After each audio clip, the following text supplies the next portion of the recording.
Lesson 8. We're looking at agility today. So the agility is the ability to change direction quickly with control. Okay, so without falling over or anything like that.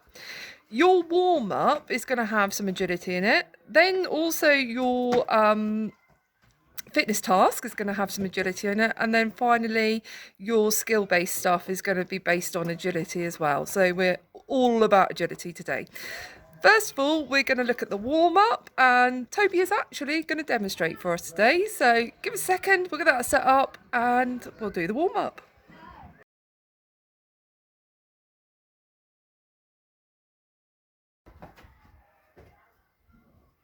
So phase 1 of the warm-up is going to be shuttle running, but Toby suggested it might be a bit boring and he wouldn't find it very interesting if he was just shuttle running between the tins. So what he's done is he's put some different sized balls on the tins, and the idea is he runs out to the tin and then he collects them one at a time. So off you go, Tobes. So he's having to use his agility to change direction. He grabs the ball, takes it back to the beginning, and then he's going to come out and get the last one. And this is part of his warm-up. So once he's done that, he's going to take the first one back. Okay, then the second one. Woo, he's lost it. Then the third one. Ah!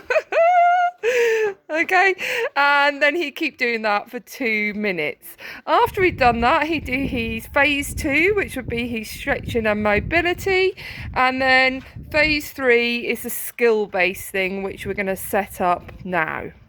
So what I set out here is like a little tin slalom. So Toby's going to be doing a zigzag run around these cones. Off you go, or tins.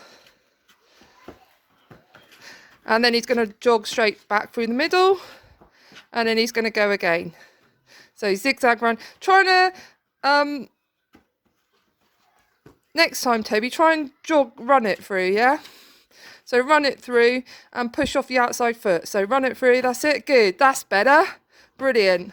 That's fantastic. And then jog back through the middle. Right, Toby suggested you might want to make this one a bit more interesting as well. So we're going to introduce a ball, and he's going to try and dribble the ball around the cones.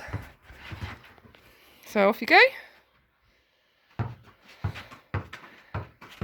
Okay, and so on. Well done, Toby.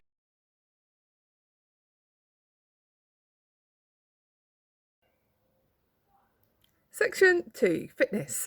So what I've done is I've got 5 cans in my garden, and I've put 4 in the corners and then 1 in the middle. So I'll just stand out of the way so you can see that.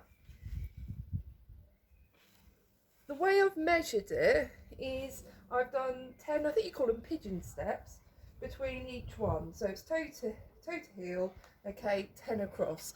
I've made mine a lot smaller in my garden so you can see how it looks. However, you will need to do 10 across and set it up like that in your garden. The aim of the task is to complete as many circuits as you can in 2 minutes. So this is what one circuit looks like. You start in the middle and you touch the middle cone. You'll then go out to cone 1, touch that cone. Back to the middle, touch your cone. Cone 2, tin 2, sorry, back to the middle. 3, back to the middle. 4, back to the middle. That is one circuit, that is 1 point. You'll then go again. Back to the middle, back to the side, back to the middle, out to the side, back to the middle, out to the side, back to the middle. That's 2 points. Set your timer for 2 minutes. You are trying to do that as fast as you possibly can. Good luck. Final section, we're going to play a bit dodgeball. So what you'll need for this one is a teddy bear or something like that. I've got some squidgy softball as well that we use for tennis, and you'll need a partner, someone who is willing to throw stuff at you. This point in lockdown, you know, it shouldn't be too hard, I'm guessing, for some of you.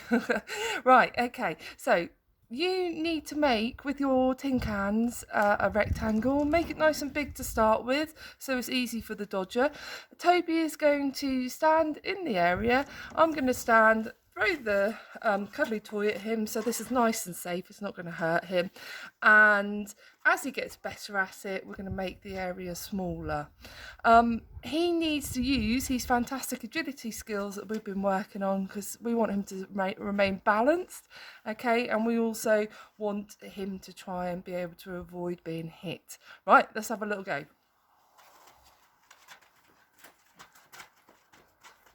Oh, well done.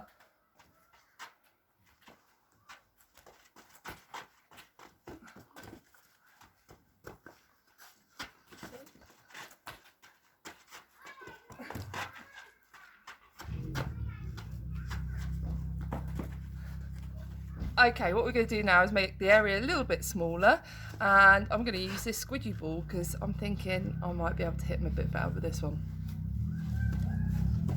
So Toby's just making the area a little bit smaller. Alright, that's it, lovely. Right, up you go, dodge it, dodge, dodge, dodge.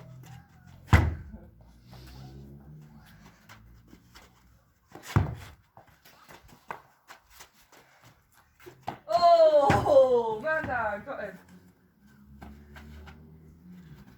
If we wanted to make it more difficult still, what I could do is I could have 2 items to throw. So I'm going to use a cuddly toy, and I'm going to use this as well. So he's going to have to really dodge and use his fantastic agility really well to avoid being hit. Okay, just show you that one quickly. Alright, ready? One after the other. It's tricky, isn't it? Pass me. Right, ready?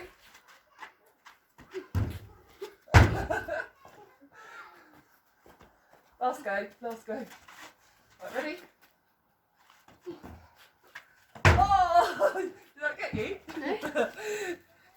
Okay, so have some fun with that. About 15 minutes. If the other person is willing to have a go, great. Practice your throwing skills as well.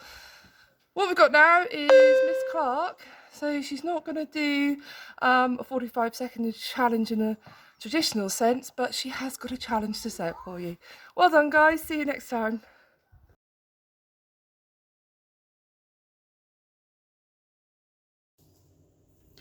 Good morning, everybody. I hope you're all well. Just want to tell you about a challenge that I'm taking part in at the moment, and I thought you might want to too. It's the 1,000 skips a day challenge, and the idea is that every single day you try to achieve 1,000 skips.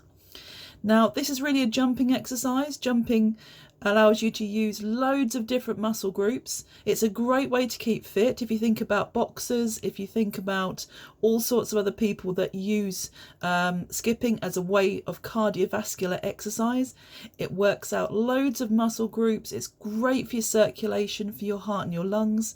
So 1,000 skips a day would definitely keep you fit.